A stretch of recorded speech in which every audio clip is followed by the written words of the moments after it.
mga gusto makapag-marites, no? Word lang talaga, wala akong magawa. Ako lang yung solo dito sa bahay na to.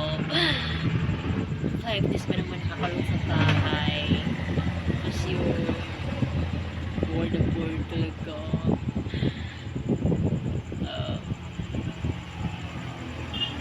Ang gagawin? Sila na solo ko?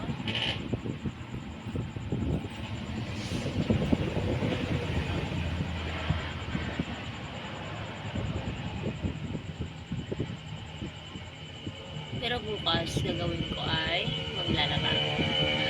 Punta ko kailaya ako. Doon ako maglalaba sa ilog. Konji, alay na labahan namin. Kasi wala nang tubig dito. Gusto ko lang pupunta doon para lang maglaba. Pero doon ka na rin yung papatuyo kasi para padala, mag-aan na lang. Hindi na problema dito yung sasampay. So, bukas ng maga ko alis, tapos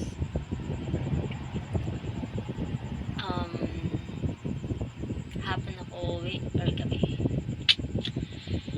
Andun pala is, andun nakatira yung mga tita ko, tsaka lola ko. Tapos ako dito, nagkan ako dito, nag-rent. Mura lang naman, 1K, pero di ko pa din siya afford. Kasi nga wala din ako. Yun lang. Problema nga ako, kung ano naman eh. Araw-araw problema ng gastos sa anong ulamin.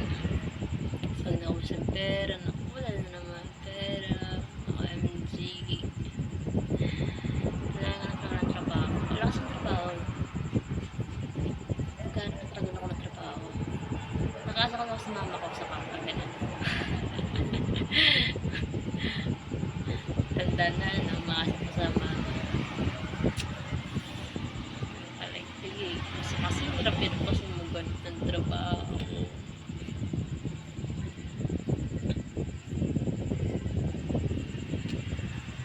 May trabaho naman sana pero hindi ma-trade. Yung gano'n.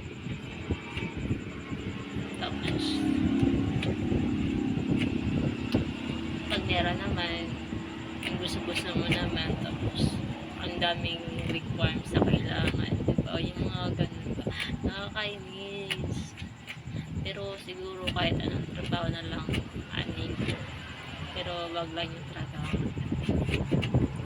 Kasi yung 8 hours lang yung trabaho. Okay? Tapos minimum wage tayo sa province. Wala lang. Trip ko lang magkwento. Trip ko lang magkwento ganyan. Lakas mo kausap. Kaya pagbigan nyo na ako. Kasi talaga kasi madadala ko. Wala nga lang akong kausap eh. Isang kausap ko sarili na nag-ano eh. Habang nasasalapin ako. Nakausap ko sarili. Ako na lang kung anong sabi na makakarating sa akin dito. Nakakatahan. Pag ako lang mag-isa dito, maaga ako nagsasara na doon ng pinto. Nilala ko agad. Kasi baka kasi syempre, kahit naman eh, kaya natin pagtagol sarili natin. Pero kailangan pa din yung safe na safe. Okay? Ano lang. So bored. Okay, bye! Update ko kayo bukas. Paglalaba ko. Siguro maglalakad lang ako doon. Hilay-lakatin namin dito. Siguro 30 minutes papuntang Hilaya. Tapos yun, magbibidyo ako. Update ko kayo. Okay? Bye! Kaya ito lang muna noon. Ina-update. Bye!